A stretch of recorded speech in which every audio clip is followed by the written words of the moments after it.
Bonjour, alors avant toute chose, je vous souhaite une bonne année. Je vous renouvelle tous mes remerciements pour vos soutiens et vos messages durant cette année 2025, ce qui motive également pour maintenir le rythme des vidéos. Donc une fois de plus, merci à vous. Et nous allons maintenant passer au bulletin d'information au 2 janvier 2026. Alors je vais commencer avec un rectificatif par rapport à la précédente vidéo concernant la mort d'un commandant russe qui servait, ou plutôt qui sert toujours dans l'armée ukrainienne. Je veux parler donc du commandant Denis Kapustin, commande le corps des volontaires russes pour l'armée ukrainienne, qui avait donc été déclaré mort, mais qui est en fait bel et bien vivant, puisqu'il participait à une opération de désinformation, une opération donc des Russes qui visait à l'éliminer. Donc non seulement le commandant Kapustin est vivant, mais en plus ils ont récupéré les 500 000 dollars qui avaient été donc alloués à cette tâche par les Russes. Donc voilà, maintenant que cette rectification a été faite, nous allons nous porter directement sur la ligne de front et nous allons commencer avec la région de Tchernihiv, où l'armée ukrainienne a évacué plus d'une dizaine de villages frontaliers avec la Russie, comme vous pouvez ici le voir sur la carte. Donc cela fait suite à des bombardements plus intensifs qu'à l'accoutumée de la part des Russes, et donc les Ukrainiens ont préféré évacuer tous ces villages frontaliers dernièrement. Ensuite, on va se porter sur la région de Soumy, où il y a eu quelques modifications ici des zones de contrôle, et notamment au profit des Russes dans les villages de Andriivka, Oleksivka et Varachinier, que ces derniers ont réussi donc à sécuriser cette partie du terrain qui était précédemment soit dans la zone grise, soit sous contrôle ukrainien. Pas d'autres informations donc sur Soumy, on va se porter directement sur le front de Vovchansk. Ici, pas de modification des zones de contrôle. 2 géolocalisations ont été réalisées ces derniers jours. Ici, nous avons un M113 qui a été détruit par un drone kamikaze russe le 20 décembre. Et une semaine plus tard, ici, c'est un grade ukrainien qui a également été détruit par un drone kamikaze russe, donc le 27. Un grade, c'est un lance-roquette multiple. À l'est de Liman, les éléments avancés russes se sont heurtés ici à la défense de soldats ukrainiens. Et dans les combats, un soldat russe s'est rendu à ses adversaires le 30 décembre. Donc du fait de cette information, et comme le soldat s'est rendu, je laisse ce secteur sous contrôle ukrainien. Donc je dézoome pour bien vous montrer. On est à l'est de Liman, Liman qui se situe au sud de la ville de Volchansk. Direction le front de Louhansk, sur la partie nord, rien à signaler. Dans la ville de Kupiansk, de nouvelles géolocalisations ont été réalisées, dont une au nord-ouest de Moskovka, où l'on peut voir ici des éléments d'infanterie russe progresser dans ce secteur, donc le 30 décembre. Et dans la partie centrale de la ville de Kupiansk, ici, ce sont plusieurs positions ukrainiennes qui soit ont été attaquées par des drones kamikazes, soit ont été bombardées. Donc ces 3 positions ont été donc géolocalisées, ce qui a eu pour effet ici d'étendre légèrement les zones contestées, puisque ces 2 secteurs étaient précédemment sous contrôle des Russes. Et à l'ouest de Moskovka, ici, extension de la zone grise au détriment de la zone précédemment sous contrôle des Ukrainiens. Je dézoome, on se porte maintenant plus au sud, dans le secteur de Lozova. Ici, un BMP-1 ukrainien a été détruit le 20 décembre, donc entre Lozova et Nova Kruliakivka.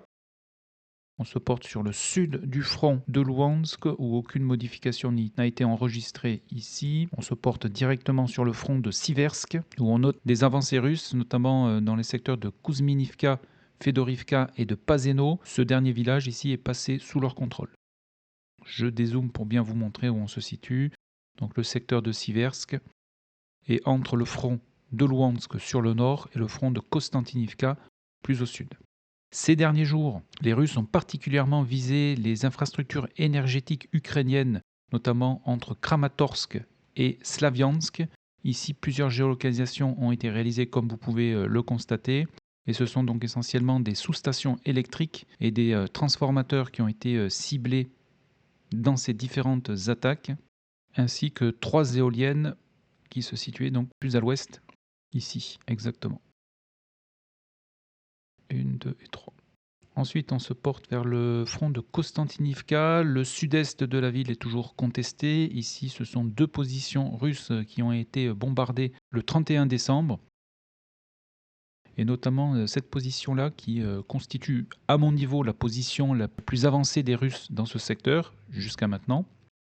Sur la ville même de Kostantinivka, ici, 2 géolocalisations ont été réalisées le 18 décembre. Ici, un Max Pro a été détruit par un drone kamikaze et ici, c'est un M113. Sur la partie sud, plus précisément dans le village de Ivanopilia, une position russe a été attaquée par des drones kamikazes le 31 décembre, mais pas d'autres informations ni modifications sur cette partie du front. Donc je dézoome pour bien vous montrer. Kostantinivka donc, se trouve à l'ouest de Chassifiar et à l'est de Pokrovsk, le tout se situant bien plus au nord de la ville de Donetsk qui se trouve ici. Direction le front donc de Pokrovsk. Sur la partie nord, je n'ai pas noté de modification ni d'informations ces derniers jours.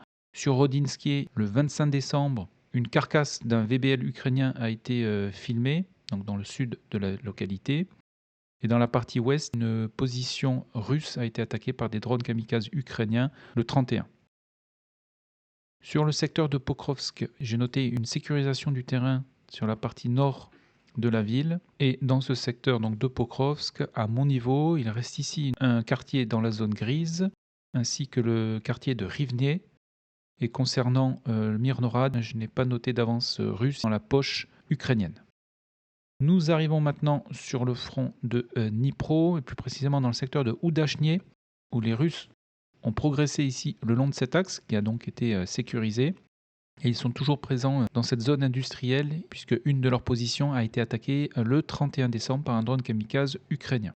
On note ici une légère avancée des Russes entre les villages de Molodotsky et de Novoserivka. On continue sur cette partie du front. Je n'ai pas noté de modification ni d'information sur Ivanivka. Et nous arrivons sur le sud du front de Dnipro. Donc je dézoome pour bien vous montrer.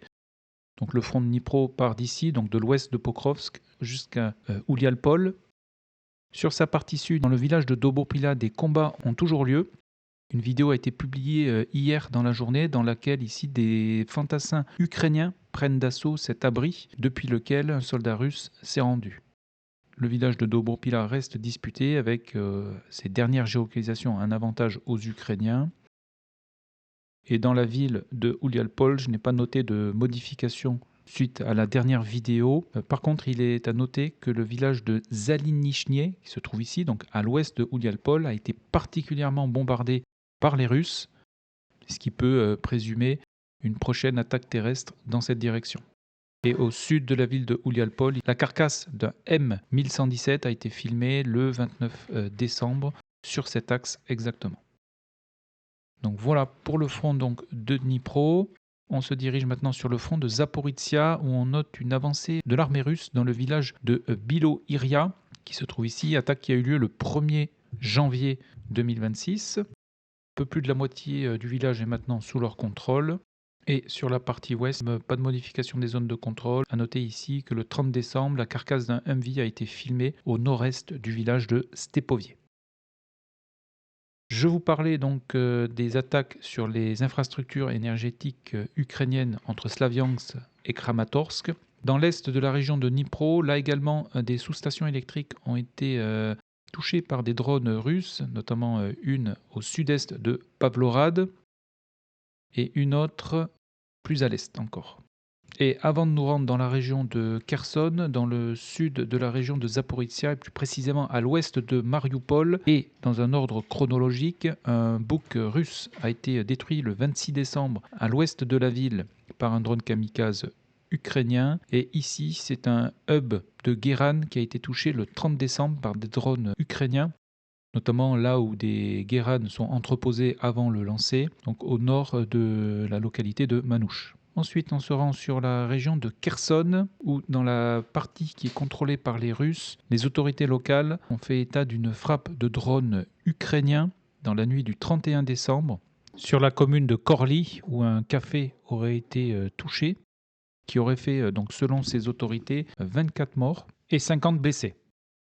Ensuite, sur la région donc de Kherson, qui est contrôlée par les Russes, ici c'est un Tigre, donc c'est un véhicule blindé léger qui a été détruit par un drone kamikaze ukrainien le 31 décembre.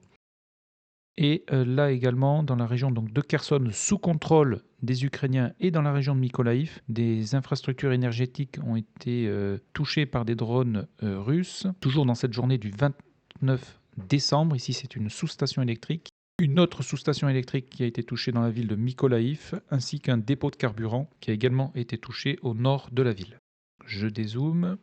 Nous allons maintenant porter en Crimée, où là, cette fois-ci, ce sont des drones ukrainiens qui ont touché une station radar au nord-ouest de la Crimée. La station se situait ici exactement lorsqu'elle a été touchée par le drone. Et nous allons terminer avec d'autres attaques de drones ukrainiens, notamment ici au sud du pont de Kerch. C'est un terminal pétrolier qui a été ciblé et touché par des drones. Donc comme vous pouvez le voir, les frappes ont eu lieu ici et ici exactement. Comme vous pouvez le voir ici, il y a un dépôt pétrolier, ce qui correspond à la logistique russe concernant le pétrole. Et il y a eu d'autres frappes, notamment dans la région de Krasnodar. Ici, une raffinerie a été également attaquée le 1er janvier par des drones ukrainiens. Et enfin, pour terminer, la ville portuaire de Tuapse a également été touchée par des drones ukrainiens, et plus précisément des FP2. Le 31 décembre, ici, plusieurs terminaux ont été touchés. Donc Tuapse, où se situe une importante raffinerie, comme vous pouvez le voir ici sur l'image. Donc voilà pour les informations donc essentielles au 2 janvier 2026. Donc en résumé, peu de modifications le long de la ligne de front ces 3 derniers jours. Par contre, les infrastructures énergétiques, autant ukrainiennes que russes, ont été particulièrement visées cette semaine, ce qui dénote que malgré des tentatives de pourparlers, la guerre continue. Voilà, eh bien écoutez, je vous souhaite une excellente journée. Ce week-end, je publierai un comparatif de la ligne de front sur 2025, donc sur les 12 derniers mois, avec une comparaison avec la ligne de front au 1er janvier 2025. Et d'ici là, je vous souhaite une excellente journée, un très bon week-end. Prenez bien soin de vous et à très bientôt.